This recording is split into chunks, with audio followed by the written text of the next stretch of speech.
We're making history. For more than 50 years in this country, there has been no teleprompter-free news. Why is that important? I got stacks of news articles here, research that I've done, my crew's done.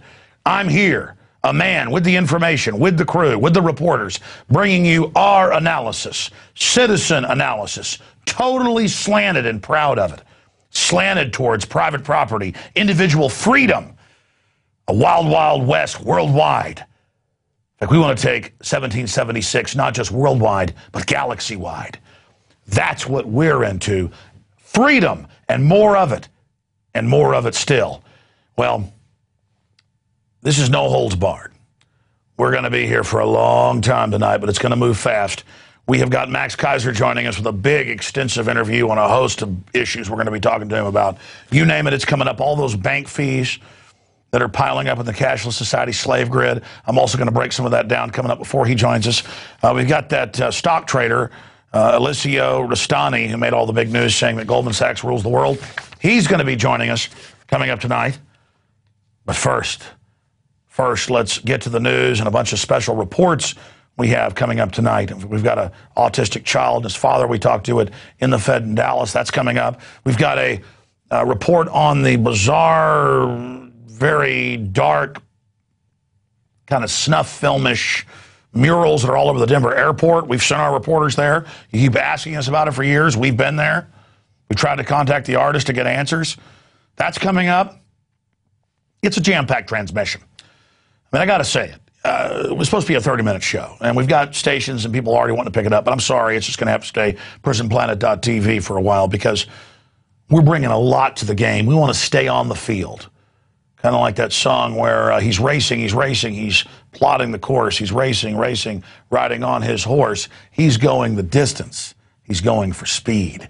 It's the fact that we are into this, and I'm so proud of my little bitty crew, always bringing more to the table, just like I do. Never shutting up, because we got passion. We're real. I'm not taking some federal talking point and repeating it and regurgitating it and manipulating the population. I'm here letting it all hang out.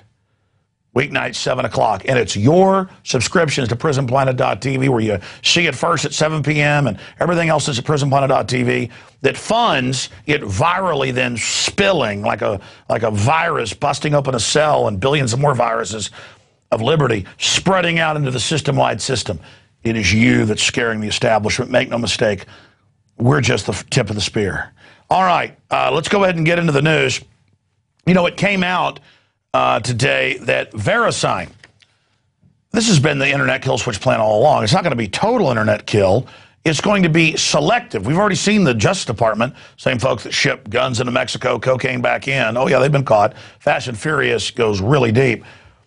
They have said that they want to be able to just kill sites individually, and the feds are already doing it. And so VeriSign says worldwide, if the UN or a private group or organization ask to be able to shut your website down, no judge, no jury, no nothing, it's shut down, it's gone, goodbye, bye-bye. That's the internet kill switch selectively whenever the gods of the New World Order want to do that. But the good news is we're going to expose them, and as they attempt to censor people, it only causes folks to look for the censored information that much more.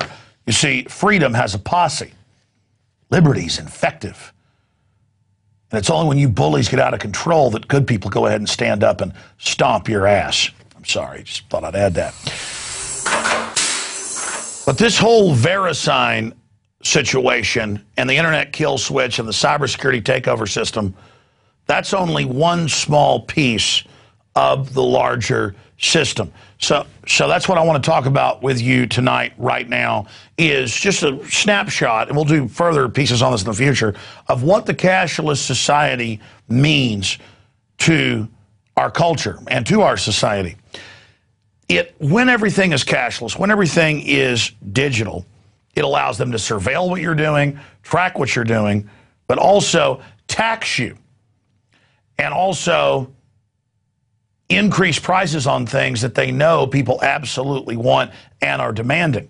You know, you've seen Bank of America and now a bunch of other banks announce that they're going to start charging you for checking accounts. Just 2 years ago, over 75% were free checking accounts. Now it's, 45%. in 2011. Even though they're using your money. For every dollar you have in the bank, they can loan out 10 or more.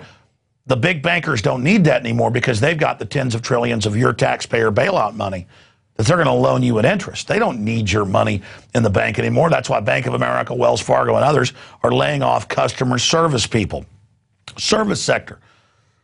They only use the crony capitalist free market system to destroy our society. Now they're done with that. They're moving on to the post-industrial phase right now. And we put together some montage of articles here where they're trying to force people on to automatic transfers, automatic payments of their paycheck. And again, as everything phases from cash being basically demonized and obsolete over to digital, over to cashless, now they can add all the fees for using a debit card, $5, or add it for using a credit card, $5, or add it for having a bank account.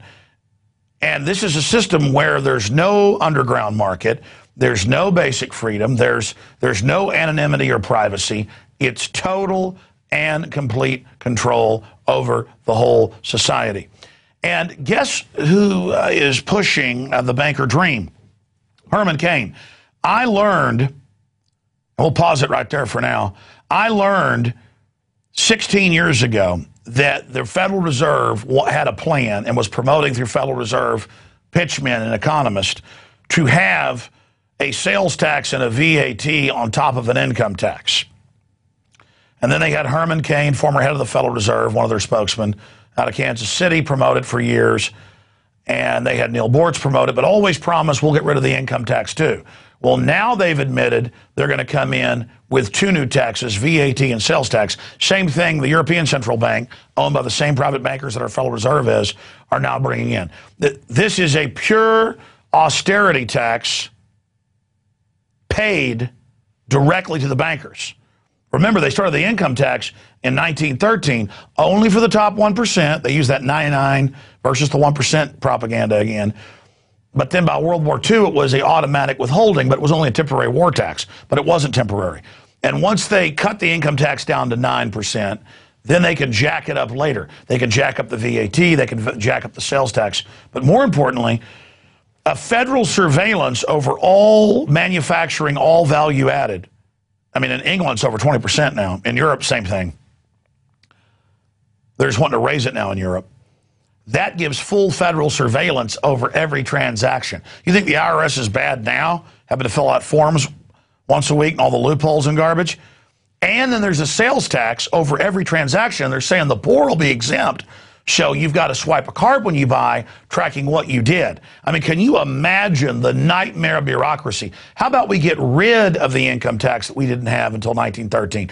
We got the income tax a la the Federal Reserve the same year. And 100% of it, even Ronald Reagan's commission shows, goes to pay for the interest on the debt created by the Federal Reserve. And so, of course, a Federal Reserve spokesman gets up there and makes a few conservative sounds and talks bad about Obama and says he hadn't lived the black experience. And Herman Cain is more of an authentic American black man than Obama.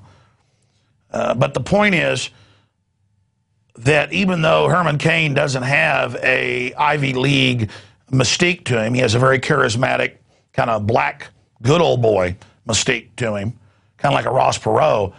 He is no Ross Perot. He is the former head, not some junior member, of one of the most powerful branches of the private Federal Reserve. I mean, he is a made man in the private bankster cartel. And he's up there going, I've got a 999 plan for you. And he says in the debate tonight, I know I'll be attacked on my 999, but I'm going to go after Romney for his socialist health care plan that Obama used. The Federal Reserve endorsed that. They've endorsed the socialist Occupy Wall Street movement. They want to collectivize and get everybody under their control and siphon off most of the money. And so think about it. Only some bamboozling fake conservative could come in and pose as a Ron Paul, but actually work for the Federal Reserve and deliver them that new all-controlling tax over all human activity they want. 2 new federal taxes, VAT and a sales tax. And we had some other articles up there about how devastating the VAT or a sales tax will be to this country. Look, we built this nation, like what Ron Paul says. And meanwhile, you've got the other two Republican so-called frontrunners, people like Mitt Romney, promoting carbon taxes that are selectively enforced to shut down non-insider coal power plants that are totally clean. In England, it's already massively increased their power, but they don't care. This is another tax paid directly to global corporations through government power. And America, if you elect Herman Cain or Barack Obama again, or Mitt Romney, or Rick Perry, you get what you deserve. The people perish for lack of knowledge. Ron Paul's got the constitutional record. He predicted all of this. He's anti-Federal Reserve. And if you want to elect a Federal Reserve made Mafia Don, the head of the 4-state area based around Kansas City, go ahead, slit your wrist. I know you like to fail, you like to get conned. I got it. I got it. I got it. Don't worry. We're going to continue to move forward to defeat the globalist. Now I want to get into Chris Harkonnen Christie, the obese Baron Harkonnen, floating around, and his fellow corporate Malthusian, guys that want to cut all the benefits but never cut the corporate welfare and the tens of trillions of banker bailout. Chris Christie has now endorsed Mitt Romney, who was praised by Al Gore for wanting carbon taxes and wrote the Obama plan. And again, conservatives, mainline ones, love it. I mean, they love being conned. They love being gang raped. They love cashless societies. They love fluoride in their water. Just like Obama idiots love being conned by Obama and thought they'd get free cars and free houses from him. You've got Baron Harkonnen Christie endorsing, I guess, Fade Romney, a little silly Dune analogy. If you're not aware of it, you haven't read the novels. The movie's pretty stupid, but so what? The point is, there you go. You love it. You got it. Again, they've sent out multiple shills to keep you away from Ron Paul. And, isn't Chris Christie great? He cut welfare. Not for the rich. I'm all for the free market. Just I'm tired of rich people getting my tax money. That's where most of it goes. It doesn't go to the poor welfare mom. She's just a ticking time bomb for the bankers that if she doesn't get her welfare check, her family's going to burn down half the city. She works with the bankers and doesn't know it.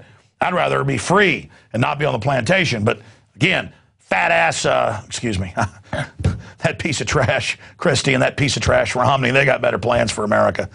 And I know they want to gang rape you and you want it, but just not me, okay? It's a republic. Just because you vote for tyranny doesn't mean I got to go along with it. Okay. Let's move on. Hank Williams got persecuted. Everybody's favorite hillbilly. He got persecuted for talking about Obama being a tyrant and the Republicans being evil. That's the real reason he got in trouble. He said he hates them all and pointed out that 89% of Americans hate Congress, both parties. But he's come out with a very rebellious anti-New World Order, don't tread on me, I'll keep my guns, that's the way it is, and that's what we need. I'm glad he didn't completely capitulate and bend over and apologize 100 times. He came out and said, go to hell, you can keep the change, I'll keep my liberty.